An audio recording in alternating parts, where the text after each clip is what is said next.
Okay, section 18.4. What are the major indoor air pollution problems? Well, the most threatening indoor air pollutants are smoke and soot from wood and coal cooking fires. This is a hazard found mostly in developing countries, and chemicals used in building materials and products. And that's going to be more in your developed countries. So, for developing countries, they're suffering because of indoor burning. They're using biofuels to heat their homes and to cook their food. They're using wood, dung, charcoal, crop residues, coal, and fuels, and this is going to give them high levels of particulates. So the biomass and coal are basically burned in open pit fires, and they don't usually have the right kind of air for combustion to be completed. So therefore, you're not going to have enough exhaust systems in place as well, or ventilation, and so you're going to have this settling inside their homes. This is very problematic because remember, carbon monoxide is an odorless, colorless gas, and it's highly toxic because remember, it binds to the hemoglobin better than oxygen does, and this can cause death. And then the exposure to the particulates, it's going to increase their acute respiratory infections, and pneumonia, bronchitis, and then even causes cancer. So the WHO, they think that the indoor air pollution is responsible for 56% of the deaths that occur in developing countries to children under the age of 5. So the poor are suffering the greatest risk in these developing countries. And 90% of deaths attributable to indoor air pollution that happen worldwide are happening in developing countries. But it is still a problem for developed countries as well. Our indoor pollution is greater than outdoor air pollution. Why do you think that is? Well, also, you need to think about how long Kyle.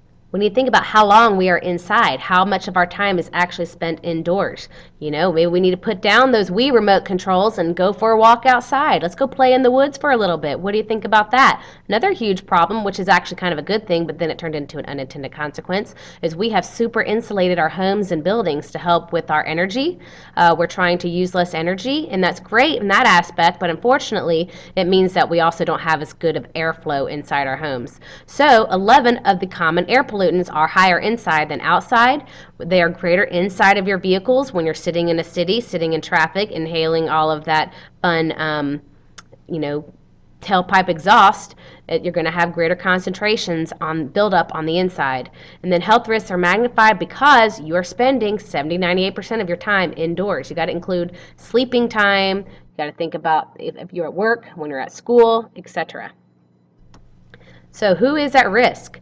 The greatest risk for indoor air pollution is going to be for children under 5, the elderly. Remember, by the way, I was just saying a second ago, children under 5, they account for 56% of deaths in the developing countries.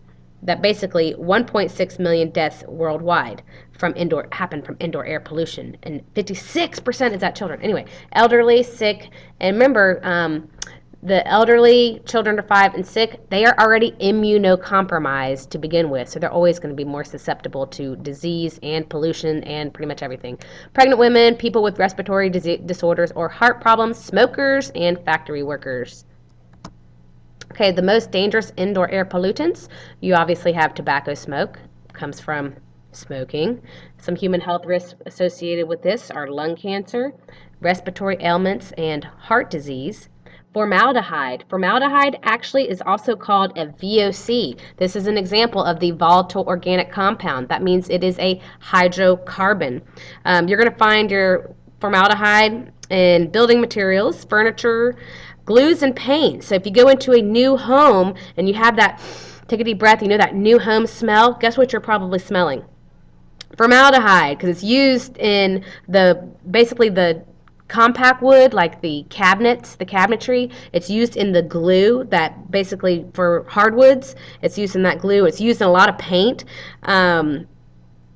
So it's very, very common in these new homes and basically any pressed wood. So that pungent smell you smell is formaldehyde. Over time it's going to dissipate and degas, but it takes a while for that to happen.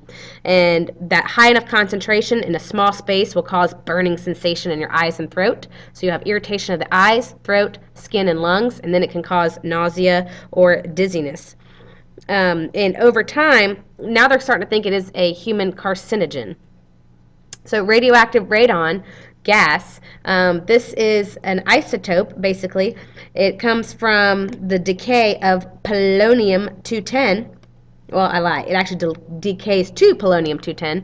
But anyway, it's found in underground rock deposits. Specifically, it is found quite a bit in granite. And what do we know? We have a very large granite outcropping somewhere very close to us. So what do you think we sit upon?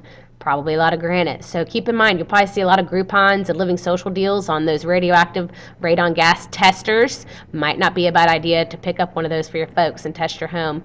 But what is the human health risk? Would be lung cancer. And then you have your, well, by the way, I don't want you to think just because you're standing on these rock deposits of granite that you're going to get the radioactive radon gas. And it happens because basically it seeps into your home and through cracks in the foundation, etc., and it just kind of builds up. There's nowhere for it to go. So if it's out in the outside air, it's not that big of a deal because it will dissipate. But anyway, then you have your small particles, which include pollen, pet dander, dust mites, and cooking particles. And also not included right here are pesticides. A lot of people will take off their shoes so you don't bring the pollen into the carpet and so you don't bring those pesticides into your carpet. Then the other catch is when you bring in bug control to spray pesticides inside your home to kill the dust mites and to kill the organisms that live in your home that you don't want to be there. Do you want to inhale the pesticides or do you want to inhale the cockroach droppings, which also are irritating to your lungs? And asthma is another human health risk. So asthma increased threefold from 1972 to 2002. This also increases itchy eyes, runny nose, and increases lung disease. And something else I want to discuss with you is asbestos. Asbestos is not on this chart because it's not in your book, but it's in the new book that we love. Anywho, asbestos is basically, it's a long, thin, fibrous silicate mineral, and they used it to insulate. They used it to insulate hot water pipes and shingles in the sides of buildings.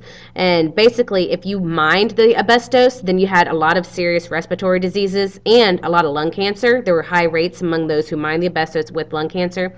It's not too bad. It's actually stable. Say, for instance, if you live in an older home where they use asbestos, but when you are doing any kind of remodel or work and you go in to kind of bust open a wall or whatever to expand, well, it's very important that you wear proper masks that you have to put on.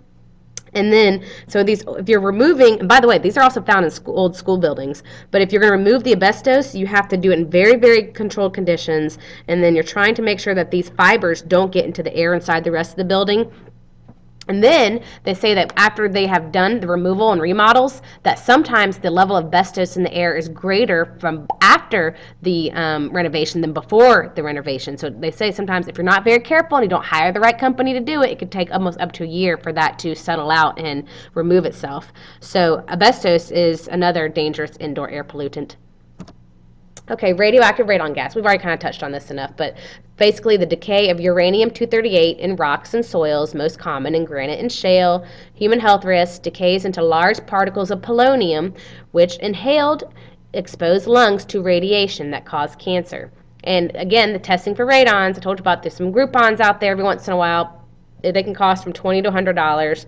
Unfortunately, even though we live in a risky, we actually live in a moderate risk area, Georgia, the North Georgia Piedmont area. We are moderate. If you're in South Georgia, it's very low risk. I would say after the fall line. Below Macon, it's a low risk. Above Macon, in the state of Georgia, is considered a moderate. And then the way that they rank it, they say low, moderate, or high. So that's not too bad, I guess. But correcting a radon problem can cost quite a bit of money. Basically, you're going to be sealing cracks in foundation and walls and increasing ventilation, especially in the basement areas where you're going to want to increase your ventilation. Okay, this is an example of a picture of how uranium, actually how you have your decay, radon gas happens through the cracks, it seeps, and then if you open your windows, though, that's actually helpful for ventilation. Sump pumps, it seeps through sump pumps. Formaldehyde. According to American Lung Association, 20 to 40 million Americans suffer from low-level exposure. Again, we already talked about formaldehyde, so I'll do this fast. But symptoms are dizziness, rash, sore throat, nausea, eye irritation, and breathing problem. After a 15-year exposure, you have a 34% greater risk of getting Lou Gehrig's disease. And then they say it's especially bad in manufactured homes, which are mobile homes and trailers. And it says will kill 1 in 5,000 after 10 years of exposure. And apparently, when the government provided the trailers and mobile homes and housing for the people displaced by Katrina, they actually did testing. The CDC tested unhealthy indoor levels in lots of the trailers and mobile homes that they had provided for those people. Other possible indoor air pollutants, pesticide residues, so again, take off your shoes before you enter your home, lead particles, living organisms and their poop. Example, dust mites and cockroach droppings responsible for threefold increase in asthma in the U.S., airborne spores of molds and mildews. Many buildings have had to have their air conditioning ducts redone because of the buildup of mold and mildew. Likes moist environments, so you want to make sure you are ventilating the bathrooms. There's a lot of problems with this in people's bathrooms, so you want to make sure that you have a nice fan going, or you want to open the window, open the door from time to time, let out some of that moisture. Awesome magnified view of household dust mite. Yummy.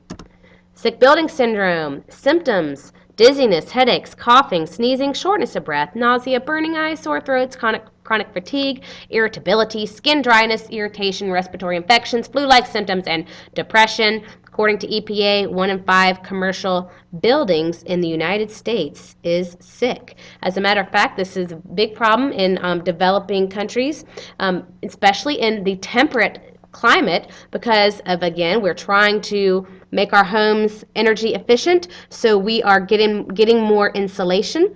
We're giving more attention to insulation and preventing air leaks, so we're reducing the heating and cooling bills, and we are trying to have a comfortable existence. Well, guess what? Unfortunately, we are now allowing the buildup of toxic compounds and pollutants to stay in an airtight space.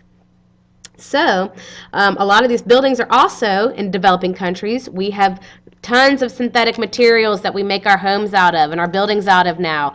We have made of plastics. A lot of our materials in our homes are made of plastics and petroleum-based materials. And guess what they're giving off? They're giving off chemical vapors, and we are inhaling those. So, we need to have better ventilation. We need to be careful of the chemical contamination from indoor sources like the glues and carpeting, the glues that are holding our furniture together, cleaning agents. So you kind of have this catch-22. You don't want to have cockroach droppings in your home, but then again, you have to be careful what kind of chlorinated compounds you're inhaling from cleaning. And then the copy machines. That's a room that actually needs to be well ventilated, are the copy machines. So this is actually leading to a loss of labor. And no, now you're not going to go home and tell your mommies and daddies that you have sick building syndrome and you can't come to school and take your next APES test.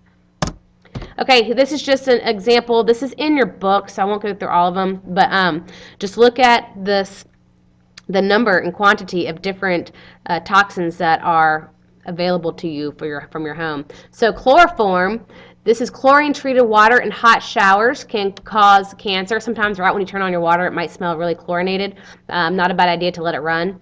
Air fresheners, mothball, so I'm not going to say that, dichlorobenzene, para-dichlorobenzene, tetrachloroethylene, dry cleaning fluid, fumes on clothes. A lot of these are going to be hydrocarbons, which are volatile compounds, organic compounds, formaldehyde, talked about that enough already, styrene, which are carpets. We all have carpets and plastic products. Radon, talked about that one. Tobacco, we talked about that one. I think you get the idea. But with the carbon monoxide, remember, that's the one that it's an odorless and colorless gas, and it interferes with your ability to have oxygenated blood. So it's very important that you actually keep your oxygen sensors, your carbon monoxide detectors activated and with a fresh battery, because this could lead to oxygen deprivation in your brain and ultimately death.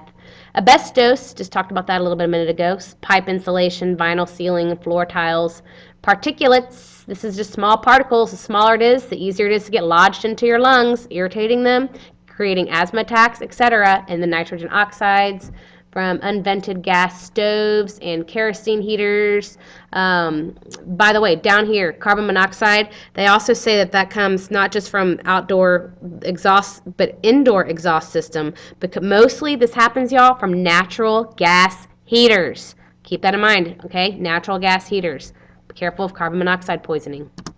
Oh, okay. 18.5. What are the health effects of air pollution? Air pollution can contribute to asthma, chronic bronchitis, emphysema, lung cancer, heart attack, and stroke. Okay, your body's natural defenses against air pollution can be overwhelmed. Respiratory system protection from air pollutants. So our first line of defense is going to be the hairs in our nose, because they're going to filter out the large particles for us. And then we're going to have the mucus in the lining of our upper respiratory tract. They're going to capture small particles, not the very, very smallest, because remember, unfortunately, we're still going to get those tiny ones that are going to be lodged into the crevices of our lungs. But we have the cilia. Those are hair-like structure, and the cilia, they're going to line the upper respiratory tract, and they're constantly in motion. They're constantly moving back and forth, back and forth. That way they can, when they trap the pollutants into the mucus, they can kind of move that mucus so that it's either coughed out or expelled, swallowed, or whatever. Preferably expelled where I don't see it, step into it. But anyway, effective smoking and prolonged air pollution. And basically, this is going to make your body, it's going to overload and break down the natural defenses that were put in place. And the ultrafine particles are the ones that are the scary ones, because they're the ones that are going to be lodged deep into your lungs. And those are the ones that they say in the United States, 17 million people, 6% of the entire population suffer from asthma, and 14 of them die every day from an asthma attack. So those are the reasons. It's because of the small ultrafine particles. And if you are exposed to the smoking or prolonged air pollution, you can get bronchitis and emphysema. And here we have the major components of the human respiratory system. I just mentioned emphysema. That occurs over here in the alveoli. Basically, you have irreversible damage in these air sacs. That's what the alveoli is. They're the air sacs. And basically, you have abnormal dilation of the air spaces, loss of lung elasticity, and acute shortness of breath. Here you have on the left, you have the normal lungs. On the right, it's someone who has died from emphysema. And emphysema could be because of prolonged smoking or because of just prolonged exposure to air pollutants. But 2% of the actual population has a genetic defect, that a faulty gene basically that reduces the elasticity in your air sacs and lungs. So those people, if you have this, there's by the way a test for this. So if you test positive for this defective gene, then you absolutely should not smoke, and you absolutely should not live in a highly polluted area. Premature deaths in the United States from air pollution. So according to the EPA, the annual deaths related to indoor and outdoor air pollution together range from 150,000 to 350,000 people, which, you know how they like to associate this with loaded planes. But this is equivalent to 2 to 5 fully loaded 200-passenger airlines crashing every day without a survivor. And millions more suffer from asthma attacks. And usually the deaths from the studies of the deaths from inhalation are because of the very, very small fine particles because of the coal plants, which is why you see this picture over here. So if you live in an area where you have a lot of coal plants, then you're going to be more susceptible to this. So another problem, though, is you can get cancer from breathing the diesel fumes from buses and trucks, because diesel fumes have a lot more particulate. We noticed when we did our lab the other day in the parking lot, we tested the emissions from a diesel van, and it was very, very low carbon dioxide reading. But it had a lot of particulate. The white sock was very, very dirty. So diesel could be associated with low carbon dioxide emissions, but unfortunately high particulate. But the EPA has proposed stricter emission standards for the diesel vehicles, and they think that maybe they can try to reduce the emissions by more than 90%. And if they do that, they can prevent 12,000 premature deaths by doing this. So forgot to tell y'all something really important. When we were at Skidaway, we got to play with, we got to see an octopus, and his name was Ocho. Oh, and on a positive note, I want to tell you that I know we talked, it's kind of depressing when we hear about the children in developing countries that are so susceptible to a lot of death. But there was some innovators from the U.S. They developed a stove for backpackers, and the stove, and for further outdoor enthusiasts and whatnot. But their stove doesn't need gasoline or batteries, and the stove it burns wood, animal manure, crop residue. Therefore, it would make a nice contribution to the developing world. And the stove is called the BioLite, and it physically separates solid fuel from gases. That way, when the fuel is burned, it allows the stove to inside to burn the gases, and so complete combustion would happen. And then there's also this like little small electric fan inside the stove, and it works because it harnesses energy from the heat of the fire and moves air through the stove at the rate it ensures the combustion. So you get better burn, less fuel use, less release of carbon monoxide and particulate matter, and it only weighs 1.6 pounds. And there's like a small semiconductor that generates electricity for it from the heat of the stove. So that the developing world, they could use this even without electricity. So I just wanted to point this out to you because I know it's always doom and gloom, but this is a really cool contraption, again, called the BioLite. And it can be manufactured and repaired in developing countries. And it won an international competition for the lowest emission stove. And it's the only stove in the competition that required no additional electricity inputs to operate. And they're hoping to have it commercially available. Should actually already be commercially available by now.